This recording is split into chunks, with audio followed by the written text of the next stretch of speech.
కిషన్ రెడ్డి గారిని మాట్లాడాల్సిందిగా కోరుతున్నాం.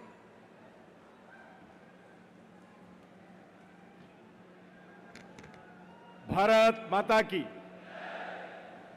తెలంగాణ భారతీయ జనతా పార్టీ తరఫున, తెలంగాణ రైతాంగం తరఫున, తెలంగాణ ప్రజల తరఫున నేను భారత ప్రధానమంత్రి నరేంద్ర మోడీ గారికి, భారత హోంశాఖ మంత్రులు అమిత్ షా గారికి హృదయపూర్వకమైనటువంటి కృతజ్ఞతలు, ధన్యవాదాలు తెలియజేస్తా ఉన్నాను.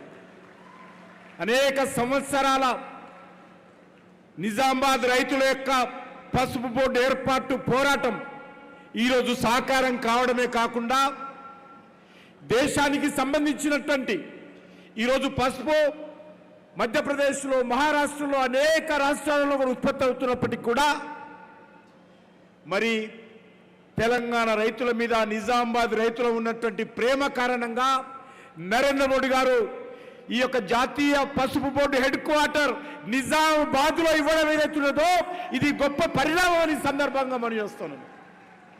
అందుకే నేను మనందరి తరఫున ధన్యవాదాలు తెలియజేస్తున్నాను. నరేంద్ర మోడీ గారి ప్రభుత్వము రైతాంగ పక్షపాత ప్రభుత్వము. ఈరోజు మనకందరికీ తెలుసు, ఈ రాష్ట్రంలో విద్యుత్ కోతలు ఉండేది, రైతులు మోటార్లు ఎండిపోతుండేది. మన రాష్ట్రమే కాదు, దేశమంతా కూడా అదే పరిస్థితి. ఈరోజు దేశంలో ఎక్కడ కూడా విద్యుత్ కోతలు లేనటువంటి నూతన భారతదేశాన్ని నరేంద్ర మోడీ గారు ఆవిష్కరించారని మనం చేస్తూ ఉన్నాను. ఈరోజు రైతులు ఎంత కరెంటు కావాలన్నా కూడా దేశవ్యాప్తంగా రైతులకు ఈరోజు కరెంట్ ఇస్తున్నటువంటి ప్రధానమంత్రి నరేంద్ర మోడీ గారని సందర్భంగా మనం చేస్తున్నాను. మనకు తెలుసు, ఎరువుల కోసం దుకాణాల దగ్గర రోజుల తరబడి క్యూలో ఉండేవాళ్ళం. గుండెపోటు వచ్చేది, రైతులు లాఠీచార్జ్ జరిగేది. ఈరోజు ఎరువుల కొరత లేనటువంటి నూతన భారతాన్ని నరేంద్ర మోడీ గారు ఆవిష్కరించారు. యూరియా కానీ, డిఏపి కానీ ఎక్కడ కావాలన్నా, ఎంత కావాలన్నా, ఎవరికి కావాలన్నా ఈరోజు కేంద్ర ప్రభుత్వము ఎరువులు ఇస్తున్నది. ఒక బస్తా ఎరువు యూరియా 260 రూపాయలు మాత్రమే రైతుల దగ్గర తీసుకుంటుంది. కానీ కేంద్ర ప్రభుత్వము ఆ యూరియా మీద ఖర్చు పెడుతుంది 3500 పైచీలకు ఖర్చు పెట్టి సబ్సిడీ ఇచ్చి రైతుకు మాత్రము 267 రూపాయలు మాత్రమే రైతుల దగ్గర తీసుకుంటున్న విషయాన్ని మనం చేస్తా ఉన్నాను.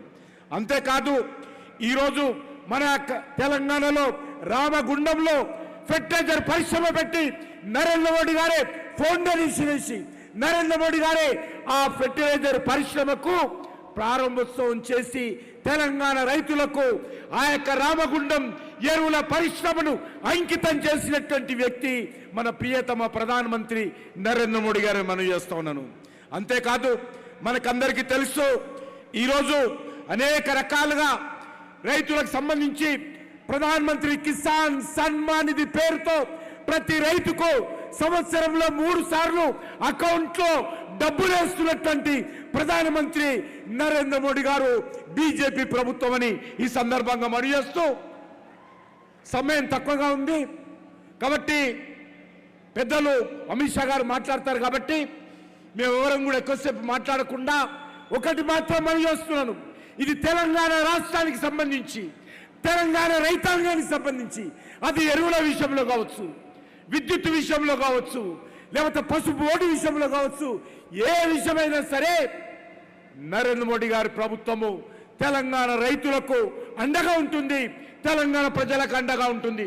నేను ఈ సందర్భంగా మనవిస్తున్నాను, ఈ రాష్ట్రంలో ఉన్నటువంటి, గతంలో ఉన్నటువంటి ముఖ్యమంత్రిగా పనిచేసినటువంటి కేసీఆర్ కానీ, ఇప్పుడు పనిచేస్తున్నటువంటి రేవంత్ రెడ్డి కానీ నరేంద్ర మోడీ గారు తెలంగాణకి ఏమి ఇచ్చారని అడుగుతా ఉన్నాను.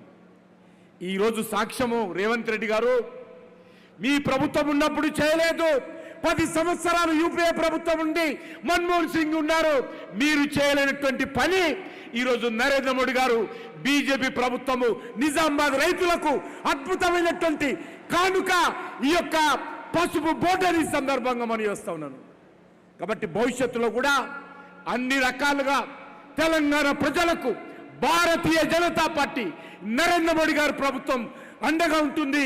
ప్రత్యేకంగా ఈ పసుపు బోర్డు రావడానికి మనకందరికీ అండగా నిలబడి కృషి చేసి మోడీ గారిని ఒప్పించి చివరకు కార్యాలయ ప్రారంభోత్సవాన్ని కూడా స్వయంగా వచ్చినటువంటి అమిత్ షా గారికి నేను తెలంగాణ రైతాంగం తరఫున, తెలంగాణ ప్రజల తరఫున మరొకసారి ధన్యవాదాలు తెలియజేస్తూ సెలవు తీసుకుంటున్నాను.